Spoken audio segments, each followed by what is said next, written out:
میرے بھائیوں، رمضان مبارک کے روزوں کو باقی تمام عبادات پر، چاہے وہ حج ہو، نماز ہو، زکوٰۃ ہو اور جتنے فرائض ہیں، ان پر اس اعتبار سے رمضان مبارک کے روزوں کو فوقیت حاصل ہے کہ پورے قرآن حکیم میں باقی جتنی بھی عبادات ہیں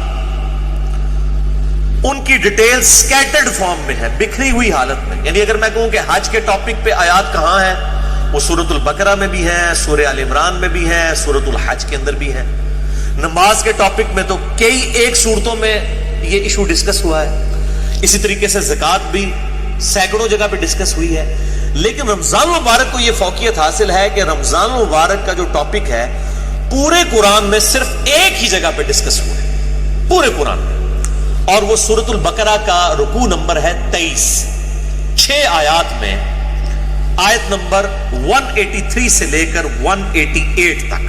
سورۃ البقرہ آیت نمبر 183 سے 188 تک جو آپ نے قرآن حکیم میں کھول رکھی ہے، اس میں رمضان مبارک کے ٹاپک کو ڈسکس کیا گیا ہے.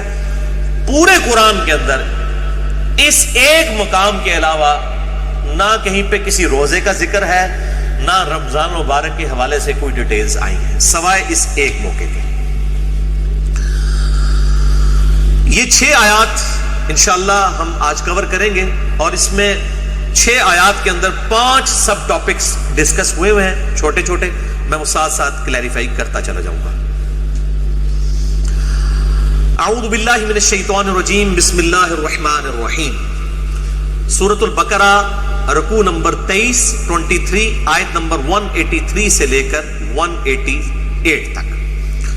پہلے 2 آیات ہم ڈسکس کریں گے، آیت نمبر 183 اور 184، جس میں ٹاپک نمبر 1 ہے رمضان مبارک کی اہمیت اور مقصد کیا ہے اور اس کی فرضیت.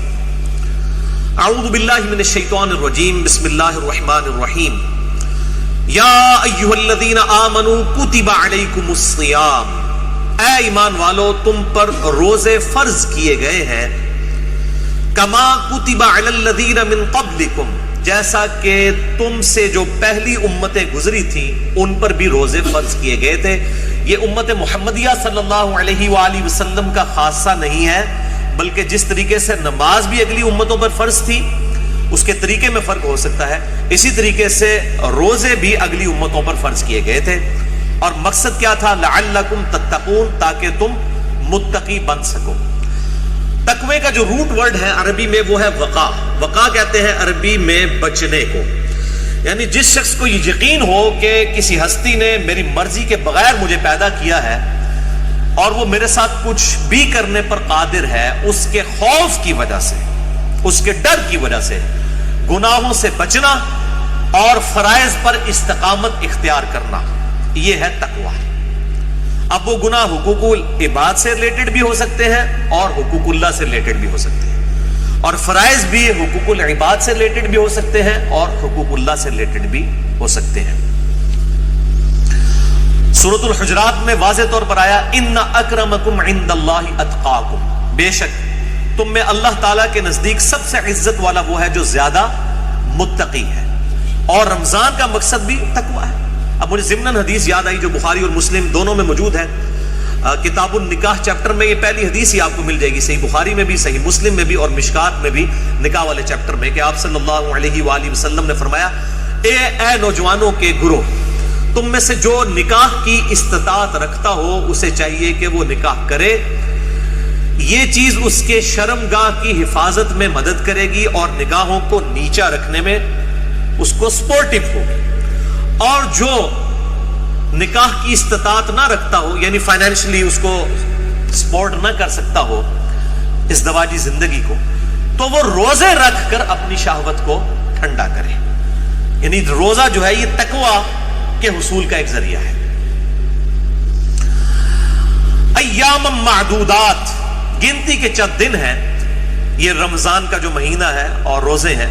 فمن کان منکم مریضا، پس جو کوئی تم میں مریض ہو، اس میں بھی ایکسیپشن دے دی کہ اگر مریض ہو، او علی سفر، یا وہ سفر میں ہو، فعدۃ من ایام اخر، تو وہ اپنی گنتی کو باقی دنوں میں پورا کر سکتا ہے.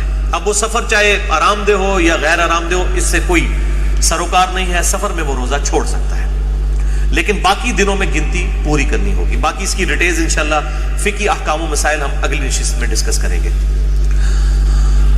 وَعَلَى الَّذِينَ يُطِيقُونَهُ فِدْيَةٌ طَعَامُ مِسْكِينٍ، اور وہ لوگ جو بڑی مشکل سے طاقت رکھتے ہیں روزہ رکھنے کی، یعنی بہت بوڑھے ہو چکے ہیں، بیمار ہیں، یا اسی طریقے سے کوئی حاملہ عورت ہے، کوئی دائمی مریض ہے شوگر وغیرہ کا، اس طرح کی جو صورتحال ہو، فدیۃ طعام مسکین، وہ فدیہ دے سکتا ہے مساکین کو. فمن تطوع خیرا فهو خیر له، اور جو کوئی اس سے بھی زیادہ اللہ کی راہ میں خرچ کرنا چاہے، یعنی ویسے تو ایک روزے کے بدلے ایک مسکین کو ایک وقت کھانا ہے، اگر کوئی زیادہ مساکین کو کھلانا چاہتا ہے، جتنا گڑ پاؤ گے اتنا ہی میٹھا ہوئے گا، تو اس کے لیے اتنا ہی بہتر ہے. وَأَن تَصُومُوا خَيْرٌ لَكُمْ، اور اگر تم روزہ رکھو تو اسی میں تمہارے لیے بہتر ہے. یہ نہ ہو کہ تھوڑی سی بیماری اور بہانہ کر کے کہو جی میں تو فدیہ ہی دے دینا، روزہ رکھنے کی کیڑی لوڑ ہے. اِن كُنتُمْ تَعْلَمُونَ، اگر تم جانتے ہو تو روزہ رکھنے میں ہی بہتری ہے. یعنی انسان سب سے بڑا خود اپنے اوپر جو ہے وہ گواہ ہے اور مفتی ہے، وہ بہتر سمجھتا ہے کہ مجھے کس طریقے سے چیزوں کو لے کر چلنا ہے. جیسے دنیاوی منفعت کے لیے وہ انسان چھوٹی چھوٹی چیزوں کا خیال رکھتا ہے، تو آخرت کے اعتبار سے بھی وہ خیال رکھے.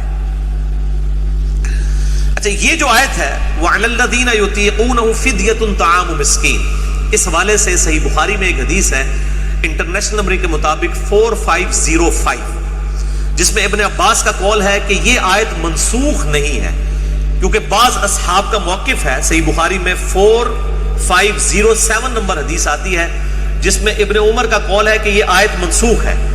یعنی ان کا موقف یہ ہے کہ یہ پہلے آپشن تھی کہ جو شخص مال دے سکتا ہے وہ مال دے لے، اور جو روزہ رکھ سکتا ہے وہ روزہ رکھ لے. یہ دونوں آپشن ہیں، یعنی مریض والا چکر نہیں. جو مالدار ہے وہ صرف مال دے دے، چاہے وہ صحت مند بھی ہے تو روزہ رکھنے کی ضرورت نہیں ہے.